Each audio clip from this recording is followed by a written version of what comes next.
Hey guys, in this video, share ko sa inyo paano maglagay ng follow button sa dulo ng pangalan mo. Nang sa ganun, mabilis ka, may follow ng mga viewers mo. So, para lang to sa mga baguhan pa lang. So, take note guys, mag-effect lang to siya sa mga viewers na hindi pa nakapollow sa'yo. So, kung saan to makikita, sundan mo lang ako. Hi guys, so punta na tayo sa Facebook profile natin. So, click lang natin yung gear icon na sa right side sa taas. So, click lang natin siya. Then, mag-scroll up lang tayo. From audience and visibility,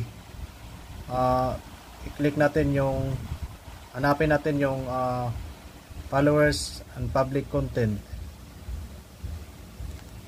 Followers and public content. So, ito siya guys.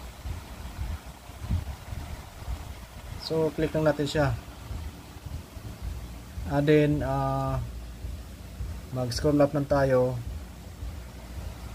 So, dito guys, show most relevant comment first. So, dapat naka-on to siya. Nang sa ganun, magkaroon ng follow button sa dulo ng pangalan mo. So take note guys, mag-effect lang to siya sa mga viewers mo na hindi pa nakapollow sa'yo. So that's all guys, thanks for watching and don't forget to share para makatulong din tayo.